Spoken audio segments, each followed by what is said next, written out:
ہاں ہم کو سمجھ آ گیا، ایگل نے تابیداری سے کہا اور ٹرک لے کر نکل گیا۔ باہر نکلتے ہی اس نے سب سے پہلے ایک ای میل ہیڈ کوارٹر سینڈ کی، جس میں میورک کے متعلق اطلاع دی کہ وہ اسلحے سے لیس ٹرک لے کر نکل چکا ہے اور اسلحہ ڈبوں میں بند ہے۔ پورا دن اس کام میں لگ گیا۔ منشیات ہوٹلز پہنچانے کے بعد آفیسرز کو اطلاع دی۔ اب آگے آرمی اور پولیس کا کام تھا، کس طرح کرنا تھا کہ ایگل پر شک بھی نہ ہو اور گرفتاریاں بھی ہو جائیں۔ یہ آرمی بہتر جانتی تھی، اس کا کام محض جاسوسی کر کے اطلاعات فراہم کرنا تھا، کنفرم نیوز دینی تھی، اور وہ کامیاب رہا تھا۔ پیمنٹ لے کر جب ایم آز پلازا پہنچا تو شام ہو گئی۔ ایم آز نے اسے اپنے روم میں ہی بلوا لیا۔ سننے میں آیا تھا کہ اس کی حالت کچھ خراب ہے۔ میجر آز جانتا تھا محبت کا بخار ہے، شروع میں شدت سے ہی چڑھتا ہے۔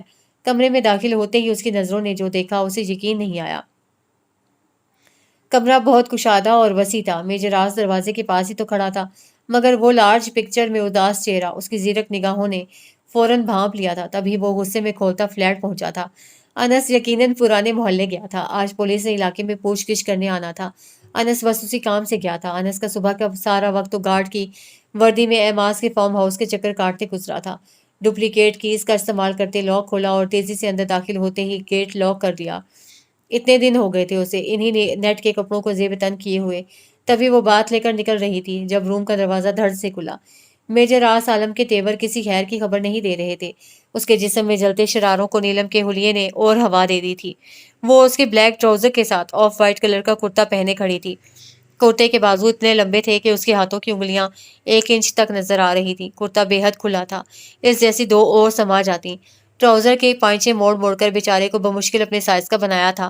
ایک ہاتھ میں تولیہ تھا، دوسرے ہاتھ میں دائیں کندھے پر بکھرے شہد رنگ بھیگے بالوں کو جھٹک کر پیچھے کیا جا رہا تھا۔ مگر میجر آس کے آتے ہی اس کا ہاتھ ہوا میں ہی معلق رہ گیا۔ چہرے پر موجود شبنمی قطرے ایسے محسوس ہو رہے تھے گویا کھلے گلاب پر شبنم پڑ رہی ہو جیسے۔ وہ میں اس سے بات نہیں سوج رہی تھی۔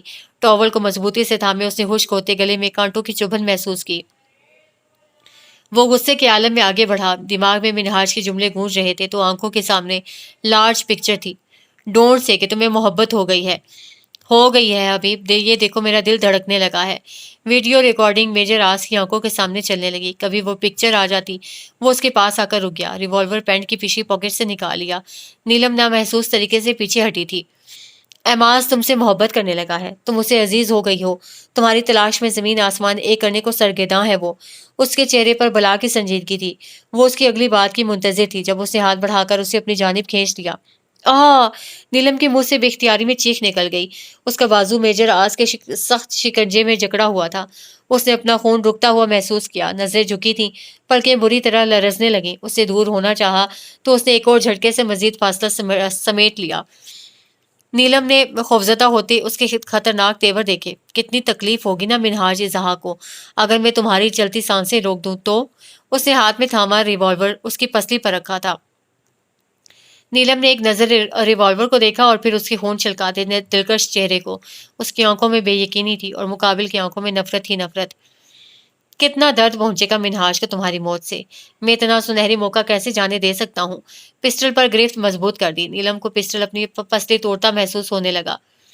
اگر ہماری موت سے آپ کو سکون پہنچتا ہے تو مار دیں ہمیں، ہماری سانسیں ویسے ہی مقروض ہیں آپ کی، نیلم نے خمار آلود لہجے میں کہا۔ بھیگا چہرہ، جذب کے عالم میں کیا اقرار، قیامت خیز حسن، تنہائی، کوئی بھی چیز مقابل کو کمزور نہ کر سکی تھی۔ اس نے اس بری طرح سے اسے اپنے آپ سے دور کیا جیسے وہ کوئی اچھوت ہو۔ وہ بیڈ پر گری تھی، لمبے بال بکھر بکھر گئے تھے۔ تم نے اگر اپنی یہ ڈائلاگ بازیاں بند نہ کی تو سچ میں جان سے مار دوں گا، اس نے کوہنی کے بل اٹھتی نیلم کی سبھی پیشانی پر ریوالور رکھتے کہا۔ آخر آپ ہم سے اتنی نفرت کیوں کرتے ہیں؟ وہ ذرا بھی خوفزدہ نہ ہوئی تھی، چلاتے ہوئے پوچھا۔ کیونکہ منہاج تم سے محبت کرتا ہے، جتنی شدت اس کی محبت میں آتی جائے گی اس سے دوگنی شدت تم میری نفرت میں پاؤ گی۔ منہاج اظہا کے بعد اگر مجھے دنیا میں کسی سے شدید ترین نفرت محسوس ہوئی ہے تو وہ تم ہو نیلم ابرار، تم۔ اور نیلم ابرار نے اس لمحے زندگی میں پہلی بار قوت سماعت سے محروم ہو جانے کی دعا پوری شدت سے مانگی تھی۔ اس کی بے یقین آنکھیں کروفر سے کہتے میجر آس پر جمی تھی۔ کیا ہوا ہے؟ آپ اتنے غصے میں کیوں ہیں سر؟ انس ابھی روم میں داخل ہوا تھا۔ اس کی آواز پر میجر آس نے پسٹل والا ہاتھ نیچے گرا لیا، پھر ایک قہر آلود نظر اس حیرت زدہ حسین مجسمے پر ڈالتا باہر نکل گیا۔ انس نے بھی اس کی تقلید میں قدم بڑھا دیے تھے۔ ہوا کیا ہے؟ میجر راز فریج سے بوتل نکالے، اس کو منہ لگائے، گھٹا پانی چڑھاتے اپنا غصہ ٹھنڈا کرنے کی موہم سی کوشش کر رہا تھا۔ انتہائی بے باک اور جذباتی لڑکی ہے، میجر راز ناگواری سے بولا۔ تم بتاؤ پھر ہوا کام؟ میجر راز نے اس کے جواب کا انتظار کیے بنا ہی اگلا سوال کر دیا۔ ویسے بھی اسے رائے دی تھی، اس ایسے میں جواب کو منتظر رہنا بے وقوفی تھی۔ یہ دیکھو، بہت پٹ کر آیا ہوں۔ ایجنٹ انس نے اپنی شرٹ کے اوپری بٹن کھول کر گردن دکھائی جہاں انگلیوں کے نشان تھے، اور پھر آستینے فولڈ کر کے زخم دکھائے۔ بہت خراشیاں آئی تھیں، اسے ہلکے ہلکے خون کے دھبے شرٹ پر بھی لگے تھے، گھٹنوں پر بھی لگی ہے، وہ ہنستے ہوئے بتا رہا تھا۔ کامیابی کی خوشی میں چوٹ کا غم بھی ہنسی میں بدل گیا تھا۔ پورا قصہ سناؤ اپنے زخموں کا، وہ بوتل کا ڈھکن لگاتا بولا۔ 4 بجے کے قریب محلے کی ایک لڑکی صبا جو ہر چھوٹی چھوٹی بات پر واویلا کھڑا کر دیتی ہے، یاد آیا؟ اس نے میجر راز سے پوچھا۔ آگے بتاؤ، وہ بیزاری سے بولا۔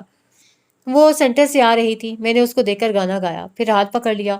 پھر کیا تھا، میڈم نے زوردار چماٹ رسید کر دی۔ ساتھ والے گھر سے انکل رضوان نکل آئے، ان کے بھائی بھی، اور لڑکی کو چھیڑنے پر خوب دھلائی کی۔ آتے جاتے لوگوں نے بھی خیر کے اس کام میں ہاتھ بٹا دیا۔ پھر انکل ابرار کے ہاں عدالت لگی کہ صرف لڑکوں کو مکان کیوں دیا ہے، اور نتیجہ یہ نکلا کہ 2 دن بعد مکان خالی کر دیا جائے۔ میں مکان کو تالا لگا کر آ گیا ہوں۔ پولیس ابھی تک نہیں آئی تھی، اور انس نے پوری تفصیل میجر راز کی گوش گزار کی۔ گڈ، اور فارم ہاؤس سے کوئی اطلاع ملی؟ اس نے دائیں طرف سنگل صوفے پر بیٹھے انس سے ایک اور سوال کیا۔ ٹائیگر، مجھے لگتا ہے کہ فارم ہاؤس کے تہخانے میں کوئی ہے، اور میں نے تہخانہ بھی تلاش کر لیا ہے۔ انس کی بات پر میجر راز کی تمام حسیات بیدار ہو گئیں۔ تم میپنگ کر کے بیسمنٹ کا راستہ بتاؤ، اندر تک جانا میرا کام ہے۔ میجر راز کے چہرے پر گہری سوچ کے سائے تھے۔ پہلے مجھ گھائل کی مرمت تو کر دو، کچھ خدمت کر دو یار، بھوک لگ رہی ہے۔ اوہ، بھوک سے یاد آیا، نیلم نے صبح سے کچھ نہیں کھایا۔ میں نے بریک فاسٹ کا پوچھا تھا، اس نے منع کر دیا۔ انس اپنے دکھڑے روتے روتے نیلم کے بارے میں بھی بتا گیا۔ تف ہے تم پر۔ میجر راز اسے لتاڑ کر اٹھ کھڑا ہوا۔